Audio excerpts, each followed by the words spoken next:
काले धन से देश को मुक्त कराने के लिए आप जो कष्ट उठा रहे हो कभी बेकार नहीं जाएगा।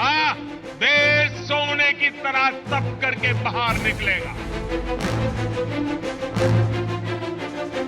हम गरीबों के लिए तो भाई इतना पैसा है नहीं, और बड़े को पैसे है ज्यादा, और एक महीने की परेशानी या 2 महीने की परेशानी होगी, और क्या होगा? It's nearly collapse.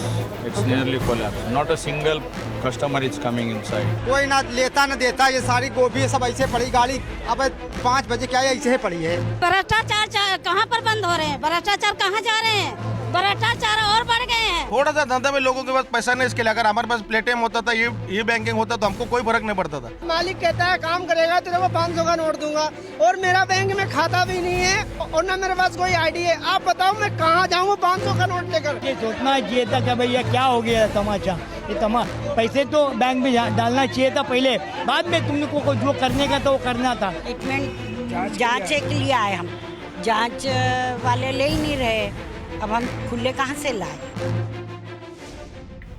It's day 17 of demonetization, viewers. Another U-turn from the announcement of last night. Last night, the Finance Ministry told us exchange of notes would be stopped altogether. This morning, we were told the exchange will continue at RBI offices. Now, did you know that there are only 31 RBI offices across the country? What is a farmer living in rural areas supposed to do now? Most of our country is only serviced by cooperative banks. These banks still haven't received the new notes to distribute to their customers. Banks in urban India, on the other hand, have run out of currency. Several banks are turning away customers who wish to withdraw the allotted 24,000 rupees from their own bank accounts. Here are the numbers. The debt toll continues to rise. Although there's no official number yet, a tally of all the newspaper stories tell us that the debt toll is close to 60. 60 people who are dead. In the meantime, people who sell vegetables and fruits and perishables like fish are struggling to feed their families. Daily wage laborers are not being employed. One report pegs job loss at 4 lakh people because of this government's decision.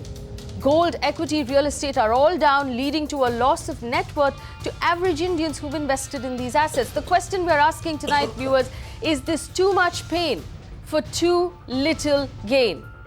My phone lines are open and you can be part of that conversation. That's the question tonight. Too much pain for too little gain. Join us on Twitter as well. But in the meantime, on the show with me, soon enough will be Shaina NC, the national spokesperson of the BJP. But right now, Professor BK Chandrasheka, he's a retired professor at IIM-Bangalore. We also have Dhirendra Kumar, the CEO of Value Research. Justice Saldanha, former Justice of the Bombay High Court.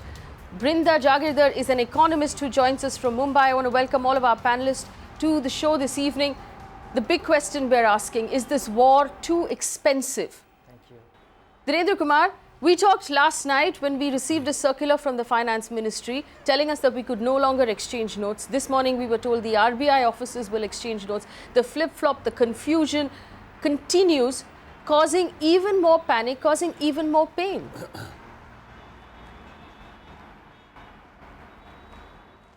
Yes, absolutely. I think, I would not like, I don't have a real, a very clear answer for this, that is it too expensive or not, because this war was needed, and this war is, I don't know if this is a great starting point or this was the first battle on, front to be taken.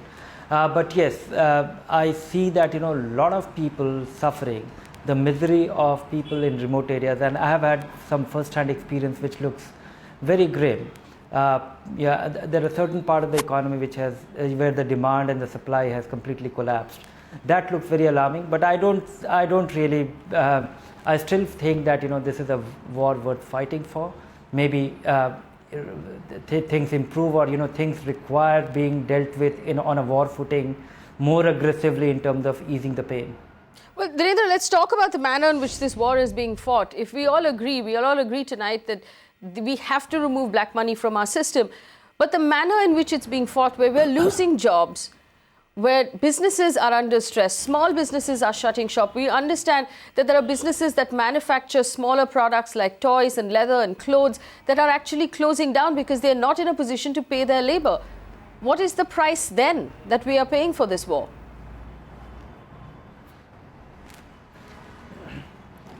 we have to see that, whether they lose their job permanently or it is just a temporary, slowdown or a decline in the joblessness. And if it is a temporary, and I hope that it is temporary, because things will get back to, things can become again normalcy pretty soon if the government is far more proactive, and that looks quite alarming, the pace at which things are happening on the ground level.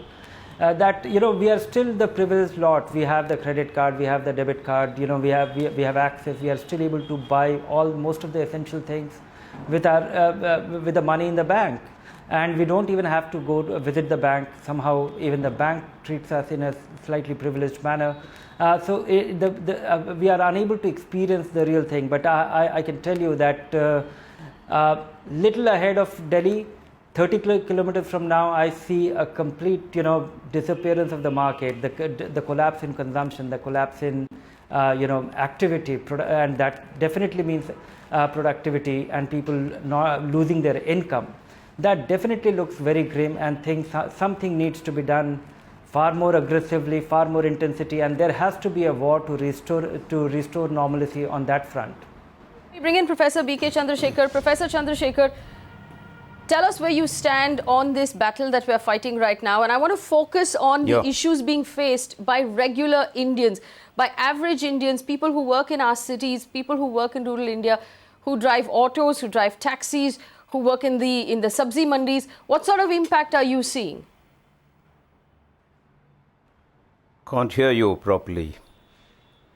All right, we'll try and get that connection up. I'm going to take the same question to Brinda Jagirdar. Brinda Jagirdar, what impact are you seeing right now on average Indians since the 8th of November?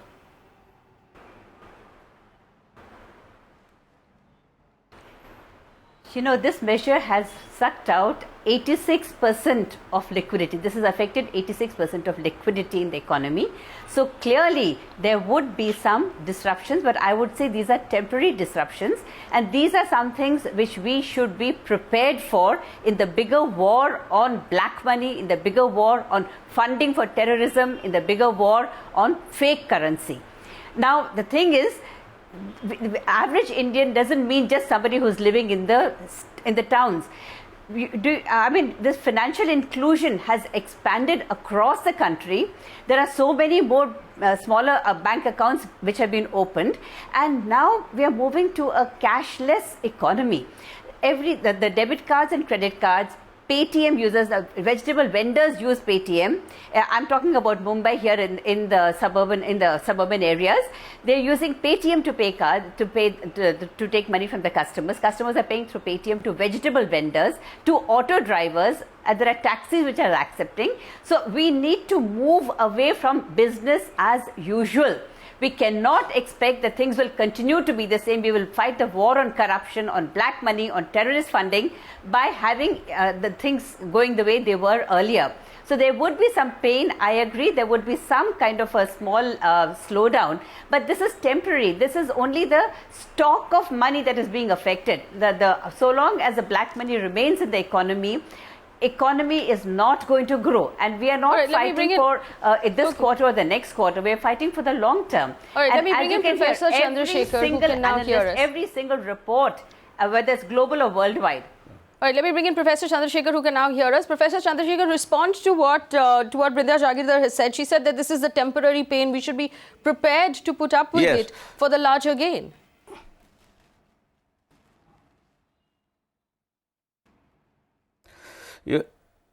May I? Please go ahead, sir.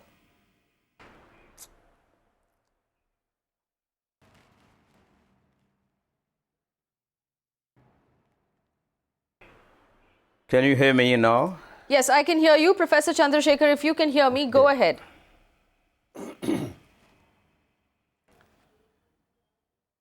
Can you hear? Okay.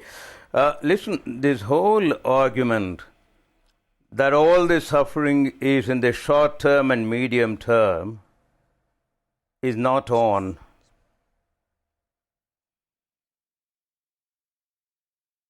Hello? Yes. All right. Professor Chandrasheka, we can hear you. Please go ahead. I can hear you. Yeah, okay. This argument that all this suffering, the torture that people are going through is only a short-term proposition, and in the medium term and long term everything is going to be okay, etc., is really, I think, beginning to look pretty silly now. I used to hear very often, almost in every conversation in England, what was repeated by Dr. Manmohan Singh the other day: in the long run we are all dead and gone. But look at the massive disruption of the entire unorganized sector. Agriculture on the one hand, something like 14 crore of people who hold operational holdings. They have no access to banks. 80% of the rural population have no access to the banks or banking facility. And then you have something like 6 crore of the unorganized rural and semi-urban industrial units, as you were saying right at the beginning, who offer both certain kinds of products on a small scale and also offer different kinds of services. Now, all of this entire thing, 20 crore put together, and you can count at least 3 or 4 members in each of the families, it will add up to 90 or 100 crores of the population, out of the population of this country. Now, this entire spectrum of people depend on cash. It's not fiction, it's real. Anybody can see it now. All the APMCs, agricultural price marketing, committees have come to a standstill. Retailers have virtually shut shop. Nothing is happening. They cannot borrow money. They cannot take loans from cooperative banks in rural areas. All kinds of restrictions were placed on co-op banks. I have no idea why.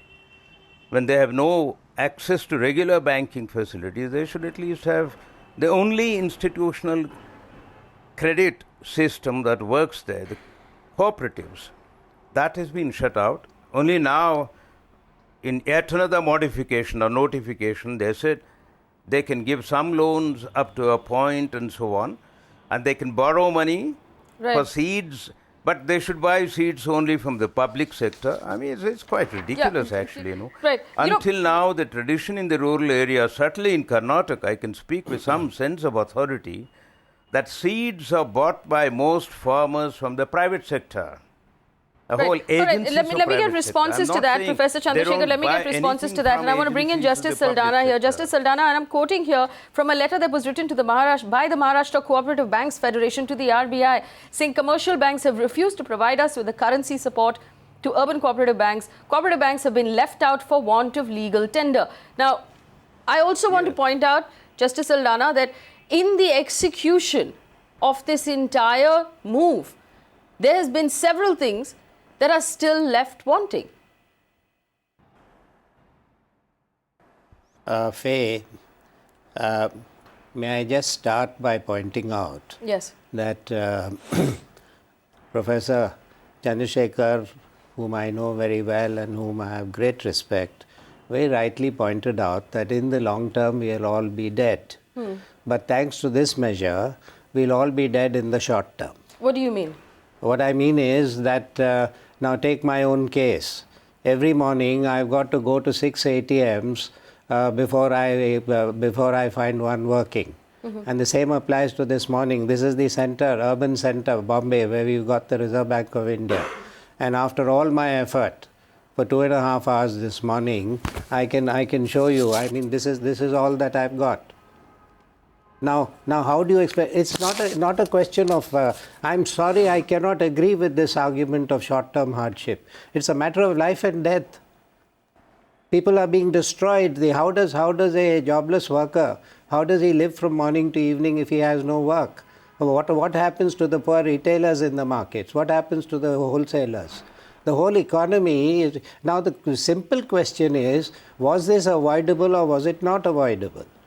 It's something like this, that you got a man-eater in a forest and therefore you set fire to the whole forest and destroy everything there, saying that I want to. Now, I fully agree with the government that we've got to think intelligently and we've got to flush out the black money that is strangulating this economy. There's no two ways about it. I support the government, I support the Prime Minister and the Finance Minister, etc. But the manner in which they've gone about it.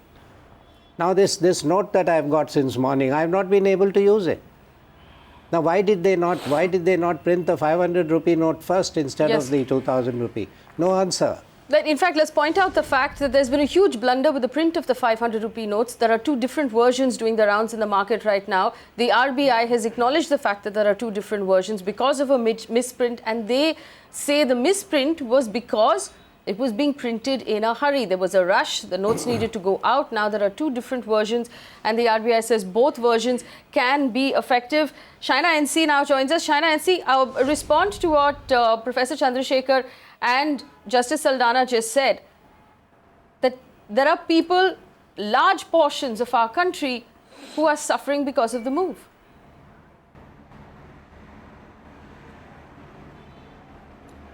Okay, Faye, please allow me just a minute to put forth my point. 70 years since independence, this is probably the first time that any government has shown the courage to take this decision. Now, what happened in 1978? You had 80 crores of black money, of which 60 crores came into the system and 20 crores were eliminated. Now, in 2016, if you take the scenario, you have 14 lakh crores of this money that needs to come into the system and that needs to be accounted for. This, we all know, is a fight of morality, of ethics, to do away with terrorism, corruption, fake currency, drug mafia, etc. So public sentiment has to understand that there are few logistic problems. Now, what are the logistic problems? If you look at it today, you have 1.25 lakh banks, you have 1.55 lakh post offices, you have 2 lakh ATMs across the country. Now, there's bound to be a certain kind of backlog because there was such high secrecy for obvious reasons. I do concede to what Justice Saldanha is saying, that yes, there is a short-term kind of inconvenience to public at large. But has that public at large understood the intent of this government? All right, Clearly, it has. Okay. And let me assure you, Faye, that in the days to come, if you take an example of even railways, just to give you one statistics, close to 2.15 crore people travel by railway every day, of which 1.40 book tickets online. So if it can happen in a particular sector, I'm sure we will be in a facility and in a position to even have banking on our telephones and through technology, make sure that people are least inconvenienced. However, I think that logistic problems of whether it should have been a 2,000 rupee note, as far as the 500 rupee note is concerned, the government has also spelled out that... All right. Shaina, I'm just going to take the one point that you made, that there are logistic concerns and we should be prepared to navigate these logistic concerns. Justice Saldanha, you want to rebut that point? Shaina ji, with great respect, may I point out to you that we are talking about a plastic economy and a cashless economy. Will you or will you not agree with me that every single one of these schemes, whether it is a credit card or any of these other schemes, they got all sorts of fraudulent hidden charges, and you want to expose the whole of this country to it? I've lodged half a dozen complaints against the banks to the Reserve Bank of India in respect of rackets in relation to the credit cards. Now, the government has done nothing. The government is not willing to control these people. And you want to worsen the situation by saying go to that. But is it feasible in this country? That is the first question. Now, may I only point out one other area where this morning I went to the Bombay High Court and I interacted with the lawyers, and something really shocking and horrifying and painful to me has come out. Do you know that since the 8th of November, nobody has been able to file cases in the courts because all the court fees have to be paid in cash? I went there because my brother has died. I need to file a probate petition. I have to pay 80,000 rupees in cash, and I'll not be able to get it even in the next 6 months. So, Justice Saldanha, what is the impact of people not being able to pay their court fees? You can't file the cases. Okay, the court office doesn't. Now, why did they not? Why did the government not exempt the courts? Because whatever money is paid into the court, it goes straight into the treasury. There are no problems. This is one. The second thing is, I'd like the government, even as of now, for God's sake, to take corrective action. Do you know that every day a couple of lakh persons are visited with fines, small and big?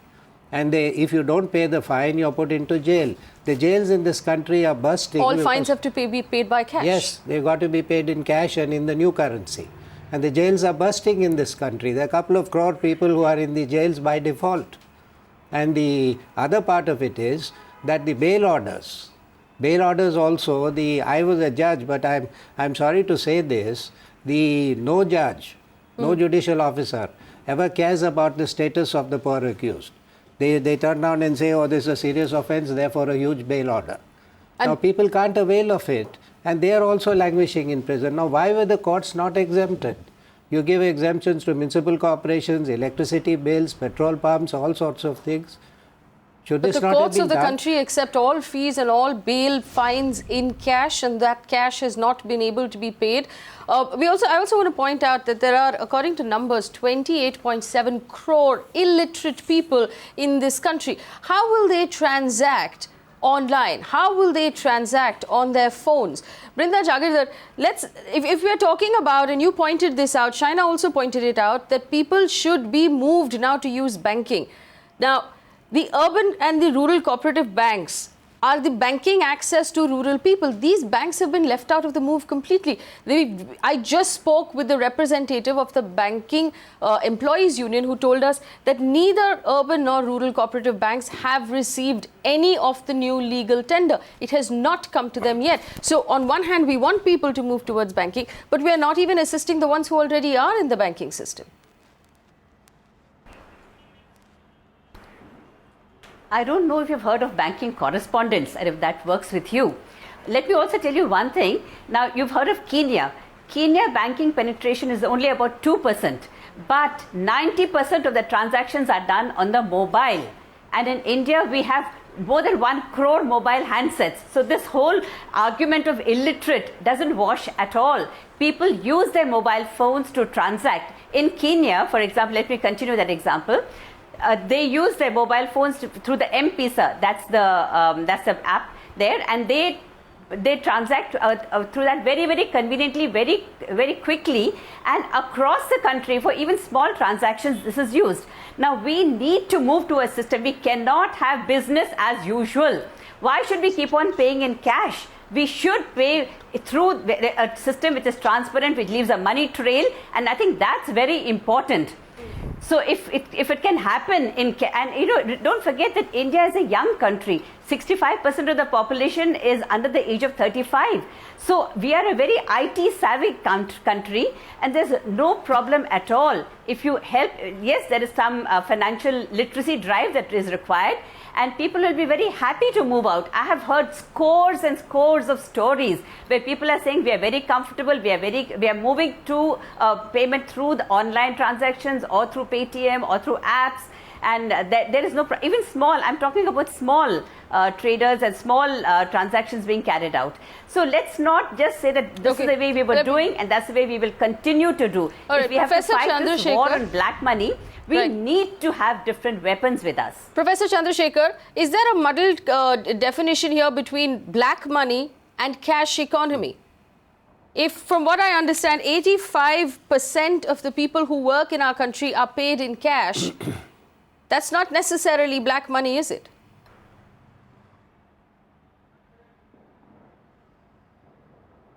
Well, I didn't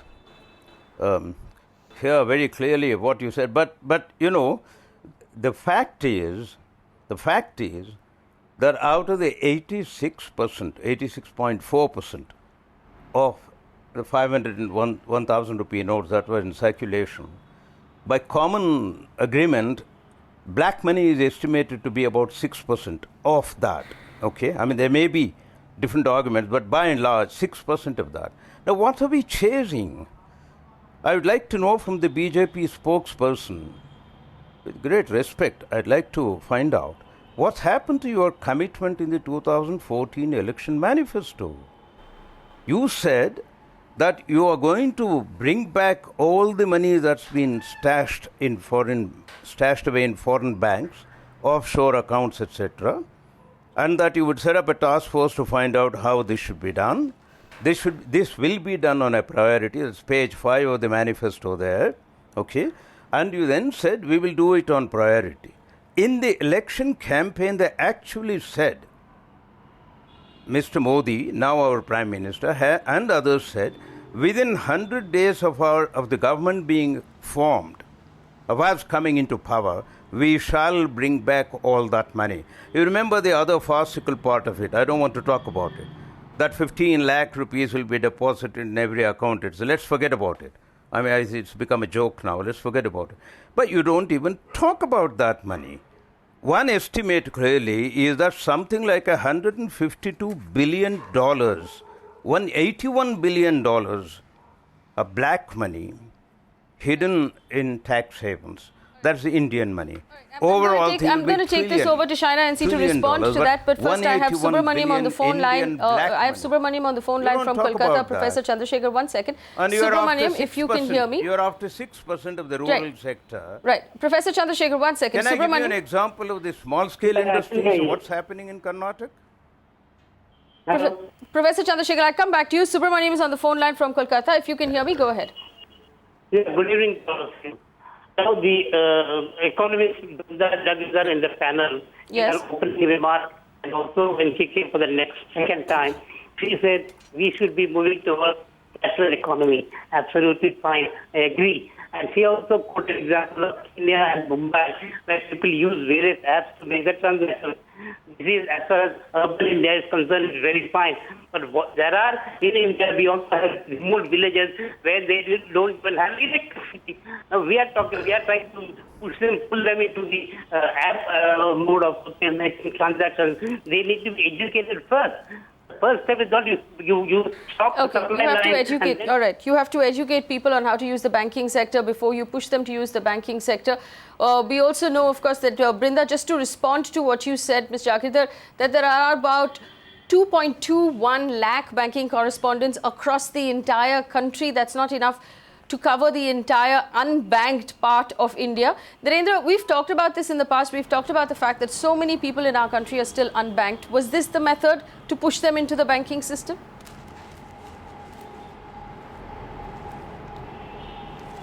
No, the people who are unbanked, I think we need to really sympathize with them. And what Justice told just now, that, the court fees can't be paid in cash. I think these are the kind of small things which is reflecting on the complete unpreparedness. This kind of thing, this particular move of demonetization, when everybody is full of, in a mode to support that, it was the responsibility of the government to really work on a far larger blueprint, even with these exemptions, that what all is necessary and must be provided for, and which is completely foolproof. I don't understand, that if you have the hospitals and other places and, moving back and forth on the kind of exemptions and creating this discretion, this is causing a problem. And not worrying about, in fact, there is a great possibility that GDP number may not decline, because right now what I find in the surrounding is an accelerated spending. This is the last push which was possible. Everybody who was deferring his spending plan has started spending in a hurry. So there is a great possibility, but what it will actually hide is a lot of small wage earners who will be phased out or will be in great difficulty, will be in distress, and they will not be captured in the GDP numbers. So my understanding is, the sense that I get is, it required far greater planning, and it is very unlike this government, which does everything so proactively and imaginative, and this is miss on that. It just misses the imagination. All right, let me bring in Shaina NC. Shaina NC, respond to that. Subramaniam, who called in to say that there isn't enough education happening in rural India. I specifically want a response to what Justice Saldanha brought up, the fact that all court fees are only paid in cash. Courts only accept fees and fines in cash. And that's fines an entire... and bail. and bail. And that's an entire sector that has been completely overlooked. And it's causing a great level of distress. Dhirendra pointing out that this sort of thing should have been planned out better.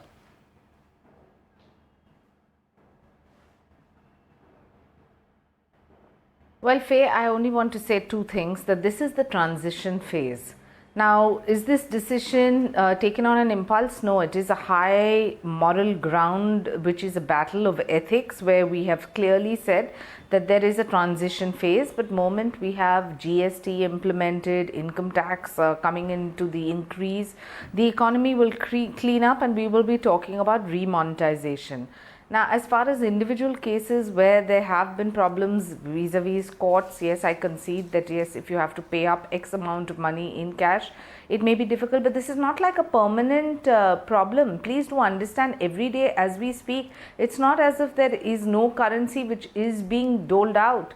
And importantly, for all those who were questioning us on black money, I only want to say, this is the only government that actually did have an SIT which took forward this particular case of overseas transactions to the hilt in terms of not just intent but even exposing the names of the people who were involved.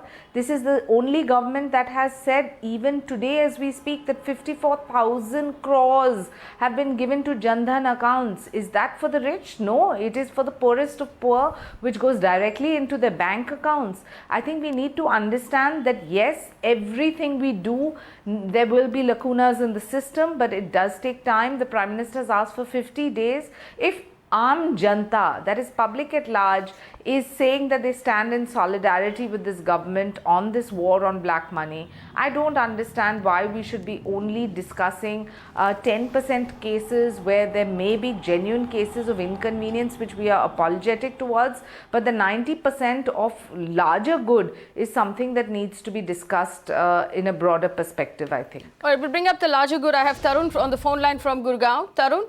Go ahead. Yeah, hi, how are you?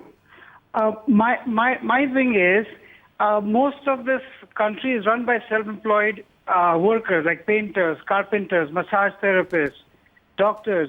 The tax limit is 2.5 lakhs, and let's say for a massage therapist who's making 40,000 of hard-earned money every month, is making 6 lakh rupees a year, and is now liable for tax around 60,000 rupees or 90,000 rupees, gives the tax back to Mr. Modi. Now, if I have lived in the US for 12 years, what is the government guaranteeing to give back to us? I can't send my wife to the police station at 12 p.m. for crying out loud. Forget about AM, electricity, air. So the thing is, we are penalized for a system run by these politicians over 70 years. I don't care whether it's BJP or Congress. The point being is, how come we are being penalized where they are not ready to change their electoral money coming in cash of 19,999? What's your specific question, Tarun? My question is, Mr. Modi should say that by 2017, I'm going to make sure the taxpayer will get a cop who will not take a bribe, who will not beat a traffic cop, won't beat up a citizen. Nothing has been guaranteed from their side what they're going to give back with this money. They're all calling us thefts, traitors, liars, cheaters. We're going to audit everybody. But what are they going to give us back in turn? All right. So you're asking what are we going to get back in return? And this leads into what Shaina said, that we need to focus on the positives. Brinda, Jagirdar, what do we get back in return? You know, I have heard a common refrain, Janata line में खड़ी है note बदलने के लिए नहीं देश बदलने के लिए. So I think there's a larger picture. I hear people saying we should be better prepared.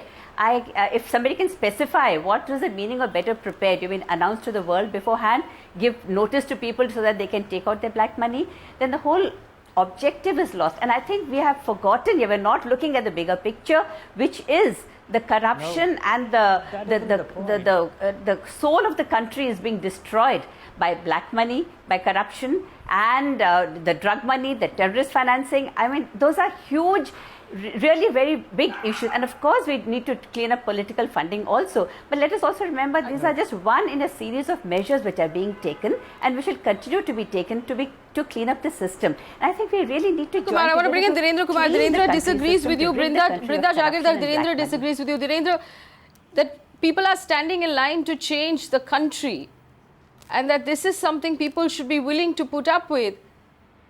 Is that something you agree with? No, Not I think, willing, they are willing. They are willing to put up with. No, that is true. There is a great public sentiment for this. Yeah, but I would like to, put something. There is definitely a need for this accountability because my understanding is that the corruption starts from the other side, from the government side. What will they be doing? We have heard a lot about, what will be done to curb black money or to forcing people to conduct their business in a legitimate way, in a transparent way, and bringing transactions above board through banking channel is a step in that direction. But that is not the starting point. I think somewhere we have to really ask that why this whole thing happens. We have a nexus of the tax fellows, the businessmen, and the chartered accountants, and they're all partners in the crime. And one partner in the crime is on the side of the government. So the government need to really say that, and that is what the gentleman from Gurgaon was saying, that what is the government saying that they will definitely do on their part to curb this? We need, and it's fair to demand that explanation or accountability, or at least getting it documented or expecting it from them, because we are a deeply corrupt society, and I think this is treachery. And it starts many a time from the government, and I think this government has the potential to bring a lot of those accountability framework in place so that things become transparent and we will have a redressal system. There is an incentive for us to be honest. Of course, this is a great step in that direction, and that is what is inspiring. That is why people are in awe and they are queuing up and they are patiently doing that. But my worry is that one, the sufferer here, the unintended victim of this, he also doesn't have the voice. We can't be very blasé about the 10% people who will be suffering and they don't have a voice. And 10% is not a small number in India. 10% is not a small number in India. It's a very, very large number. 90% of the transactions that take that are conducted in India are done completely in cash. I understand Kiran Das is on the phone line from Andhra Pradesh. Kiran Das, we can hear you. Go ahead. Yes, madam. I would like to thank you for bringing me into this. Yes. I want to say this nation that please stop all the issues, crocodile tears for the sake of poor and illiterates. Let us find solutions to have a cashless economy. Okay. Leave it to the experts, IITs and IIMs and universities. We have plenty of them. They can find solutions to the problems which we have to now, to the problems for the cashless economy. We have been practicing cash economy for centuries. In return, we got development, but also we got black money, counterfeit money, corruption, grafting, stashing, hoarding, you name it. All bad practices came along with the paper money. I say paper currency alias cancer. I say quote, again I am quoting, it is cancer, paper cancer. Is the mother of all her lovely childs. Okay, all right. Money, graft. All right, Professor Chandrasheka wants to respond to this. Professor Chandrasheka.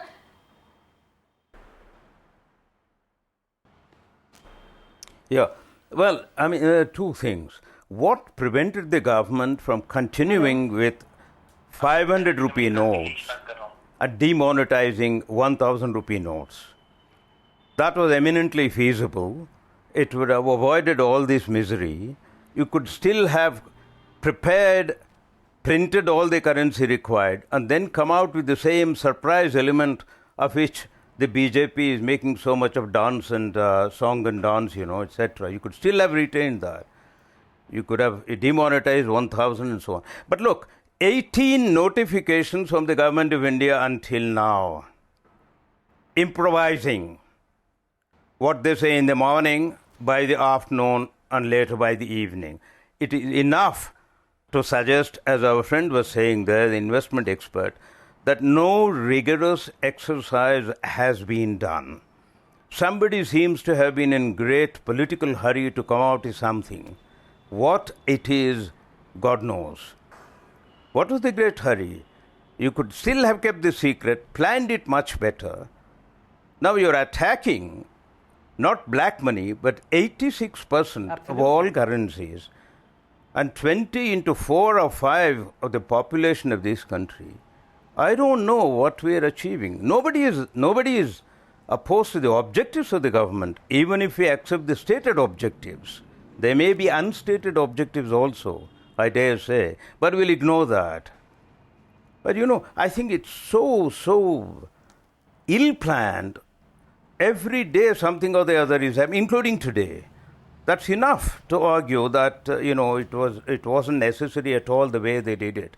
No point being smug about it. And the more we discuss, I see on the television channels that BJP friends get more and more angry, more and more emotional. We want a factual discussion and debate with all the respect due to the Prime Minister and others, Let me bring in Justice Saldanha. Justice Saldanha, if people are being thrown out of jobs in Karnataka. I just want to point this out. If we're talking about the fact that some of these stories are being blown out of proportion, these are real stories picked up from newspaper reports. In Andhra Pradesh, a 70-year-old Ratna Pillai died waiting in the bank queue. 62-year-old tea seller in Rajasthan passed away because he died of a heart attack out of stress for not having cash for his daughter's wedding. And I'm just reading a few out of the 55 in the list that I have. 53-year-old Tukaram in Pune has died of a massive heart attack because he was working as a bank peon, managing the stress. There's a 45-year-old farmer in Telangana who makes pesticide in his food because he was trying to sell his agricultural land and the price went down. A 2-year-old unwell child in Odisha passed away because her family did not have money to pay for her treatment. A farmer in Chhatarpur district in Madhya Pradesh committed suicide because he did not have money to buy fertilizer and seed in the Rabi sowing season. Justice Saldanha, are we blowing this out of proportion? Faye, Don't each one of those lives matter? please don't consider this a crude sense of humor, but I think in the next few days you'll have to add my name to this list, because I'm struggling every day to get my own money out of the bank. I've gone to one of the banks 6 times and they tell me that they're out of currency. Now, that apart, see, very logically, the question I'm asking is that was this avoidable? The answer is yes. Logically, again, should we or should we not have planned the whole operation? Now, all sorts of platitudes. Achhe din aayenge, that in the long run, so on and so forth. Let's brush aside all this rubbish. Let's come down to brass tacks and realities. Now, last night in my building, a lady suffered a massive heart attack and we rushed her to the hospital. The hospital wouldn't admit her. It's a private hospital. We went to the government hospital. The government hospitals are overfull. We went to a private hospital. The government would not admit her because they want a massive cash deposit. Now, we're unable. We offered everything possible. They said no. And the lady died at the door of the hospital. Now, the argument is that this is a large country and it's fine. Now, if there's one good effect which the BJP will achieve through this measure, it is that they will reduce the population drastically. Shaina NC, please respond.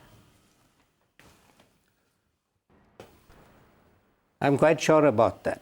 I don't want to be so pessimistic, Faye, and I think that every single life is not a life lost in vain, but every single life is a life that we hope will have the longevity of an honest life which is stress-free, which is corruption-free, and where your country is not threatened by corruption and terrorism. I think it's important to understand that there are certain stories which people have been highlighting, and I completely empathize with them. I'm not for a minute suggesting that there hasn't been inconvenience. Shaina, then talk about the fact that what is the guarantee that the government is giving us? What is the guarantee the government is giving us of a corruption-free India? What is the guarantee you're giving us of a corruption-free India for having to put up with this short-term pain? I'll tell you. this short-term pain that you're talking about is for the generations to come to have a stress-free, corruption-free life. But what is the guarantee of historic. stress-free, corruption-free, Shaina? What is the guarantee? What guarantee can the government give us of stress-free, corruption-free? Yeah. Faye, what is the corruption? What is the corruption of the next minute of your existence? There is no guarantee there, but the intent and the conviction with which this decision let me just read this out. Justice Saldanha, let me read this out. This is a tweet put out by Kiran Majumdar-Shaw. Kiran Majumdar-Shaw today tweeted, she said, I'm horrified to find out that old notes can currently, any amount of old notes can currently be converted at a 30% premium. What is the government doing to stop this? We have enough evidence of the fact that all old money right now can be discounted and converted at a premium. We have enough evidence of the fact that bribery is continuing, that a lot of the old methods of corruption have just resurrected themselves after a week's break. Where is the guarantee that this sort of corruption will not continue? I had a conversation with a developer who told me that a local corporator called him and said, don't give me cash anymore, give me gold, because that's how I will accept my bribes from today. Shaina NC, where is the guarantee that we're cleaning up the system, that the system is not going to resurrect itself, which it already has from what we've heard? Justice Saldanha. Shaina ji, with due respect, today we have been told that our hard-earned money, every rupee that has been deposited in the banks will be deemed to be black money. I have no black money. I withdrew 50,000 rupees the day I was traveling to Bombay.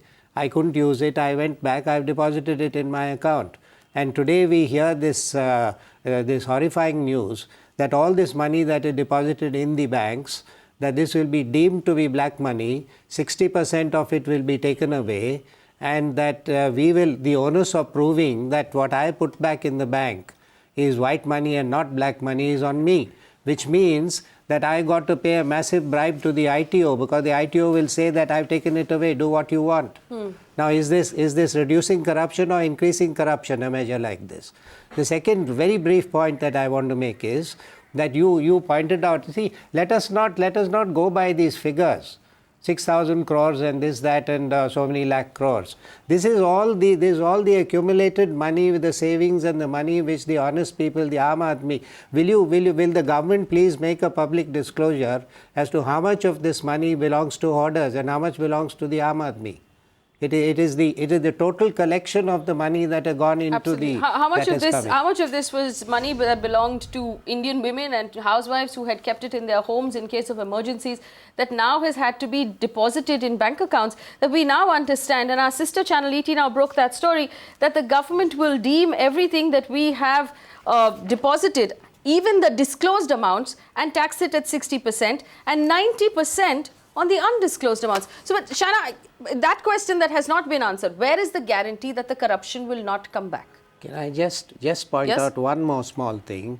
The two of my staff members, they were saving money for their daughters' weddings, which are to come up in January.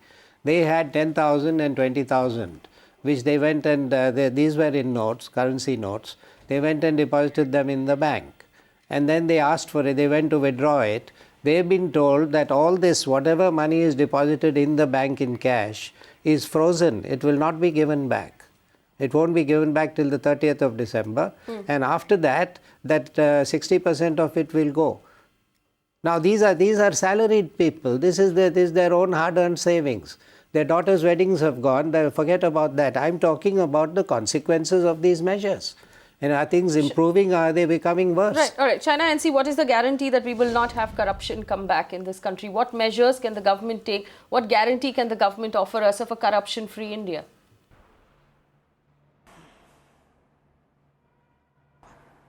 Firstly, Faye, if you have a situation where we do away with all kinds of menaces that the country has been facing, whether it is terrorism, where we've had on one end, please see post the 8th of this month what has been the terror activity vis-a-vis what it was.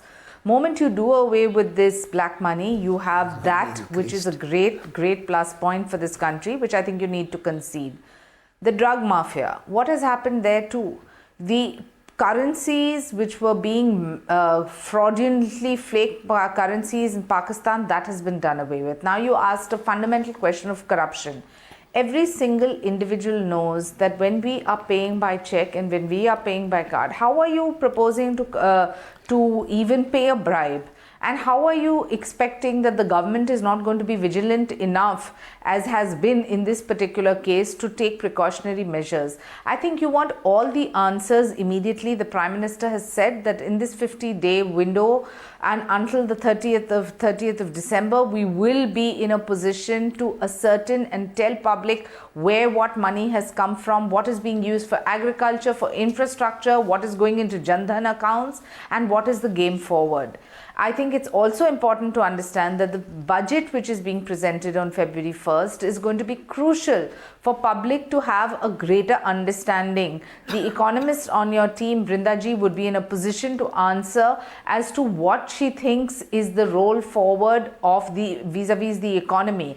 I can only tell you, when there is political will and when there is fear of law, there will not be corruption, and you will see the kind of situation in the days to come, even when it comes to electoral practices, the doling out of money, all of that is a history. I think that we need to understand, if somebody has had the courage to take a decision such as this after 70 years, it requires courage of conviction. And we can all be very speculative and all be very suspicious about the outcome and narrate personal incidents and stories. But look at the crores of Indians who have, through the Narendra Modi app, specified that this is what they feel is wrong, but this is what they feel is right. And let me bring in Professor Chandrasheka to respond to that. Professor Chandrasheka, I have a few points to make that I'd like you to respond to. One is the polling that happened on the app. The second is the announcement, the speech, and I'm quoting out of it on the 8th of November, that said that you will be allowed to exchange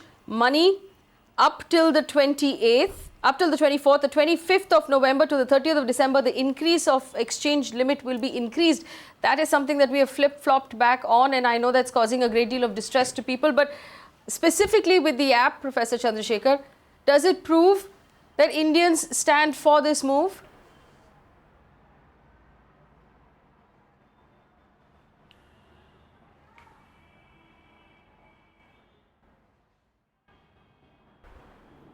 Professor Chandrashekar, can you hear me? No. All right, we're going to try and get that up. Uma Krishnamurthy is on the phone. Now. Yeah, can you? Yeah. Professor Chandrashekar, I wanted to... Can you repeat the question? Yes. I have something else to say. Can I? Yes.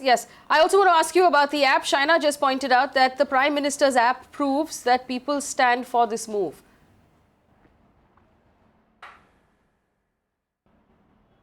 Yeah, I think with very great respect, that is a serious affront to the rights of the Parliament.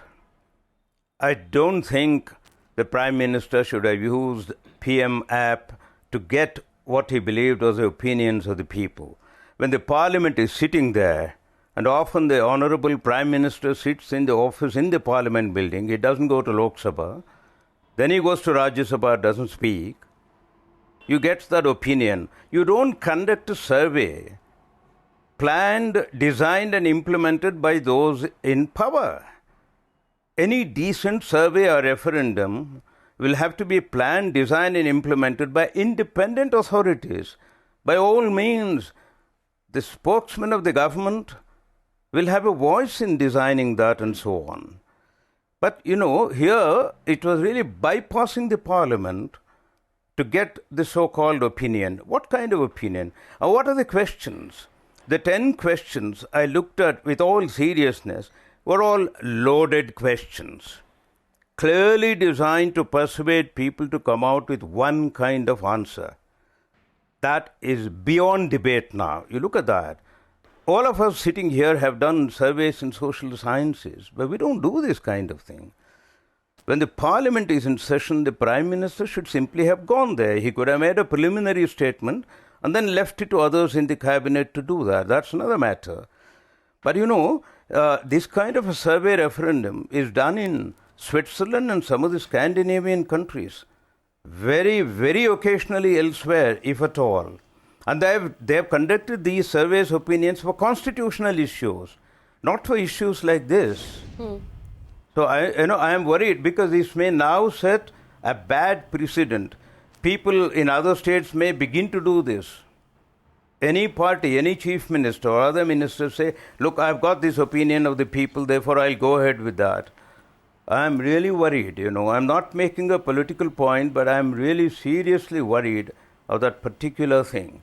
Right. And as I said, what was the great hurry? The logistical issues of the government, and there were issues. The problems of logistics of the government in printing the required amount of currency shouldn't come in the way of people carrying on their usual activity. You cannot disrupt a big section of the economy and society by saying this and then say I want 50 days or 1 month and so on, or 2 months or whatever. Okay. Let me bring in Dhirendra Kumar. Dhirendra Kumar, I have a very direct closing arguments from both Dhirendra Kumar and Brinda Jagirdar. Dhirendra Kumar, you first. You and I have watched the Indian stock market and Indian investments move over the last 7 to 8 years together. And there have been several occasions where we turned around and said we were not affected by global measures because we are a domestic consumption country. We run on domestic consumption, Indian people who consume Indian goods. And that's what drives our economy. When you close the pipe of spending and you ration out money to every single citizen of this country, what happens to our domestic consumption-driven economy? Dhirendra Kumar. It definitely takes a short-term hit, but I'll tell you that this is actually not. This is confusing the issue. Our economy in the organized sector will be a big beneficiary of all this because the disorganized sector will be in disarray. Their money has suddenly vaporized. They are trying to get their act together, and they will resurface. But they will resurface with a framework which will make them less competitive. So the organized sector will benefit, and our stock market will do very well, even in the medium term, even in a definite time frame. The real problem we are talking right now is the scale of mismanagement, and which is leading to the misery of the bottom 10% who are unintended victims and they are voiceless. And that I think is quite alarming because that will because I'm very confident that even the GDP numbers will not reflect a slip, will not reflect a decline. Because the GDP numbers, if you look at the capital spending that will be done hurriedly even in this quarter on a backdated basis for all the cash payment for all the small businesses, I think we will see greater economic activity in a certain segment, which will compensate for all the unemployment and all the misery in the organized sector as well. So that is not the true reflection. I think we need some different yardstick, some other thing to measure the pain and loss of the people at the bottom of the pyramid. All right, Brinda Jagirdar, very quick question to you. On the 1st of December, every salaried person in this country will receive their salary and will want to withdraw some of it to just pay for household expenses. Will that money, you believe, be available in our banks? The answer I is think no. it will definitely be available in the bank. People are paying money in advance also. Now the thing is, that is your opinion, and I feel it will be available. But interestingly, nobody has talked about money mules. Suddenly in Jan Dhan, from 5,000 crore, we have 21,000 crore. So that's a very important point which I think we need to look at. From an economy, when I say short term, I mean only the next 2 quarters. After that on, things will improve, things will pick up. Yes, this is a pain, and government definitely needs to show some more compassion in this. But then this is for the bigger good, where there's inflation, where there's government revenues, the shadow economy will come into the mainstream, the economy will grow, and that's what I think we need to focus on. All right. I have to wrap up this conversation here. I want to thank our panelists. I also want to point out that while we talk about short-term pain and we talk about the greater good, the people who are suffering are at the very bottom of the pyramid. Those who are uneducated, those who don't have access to banking, those who completely receive their payment in cash and then use that cash to feed their children. These are the ones that we're demanding a sacrifice from. And these are the stories that we will continue to tell, like today's story where we discovered that the entire judicial system functions purely on cash. It was a point that was completely overlooked by our government when they made this decision. Stories that we will continue to tell here on Magicbricks Now. Thanks for watching. I'm sorry.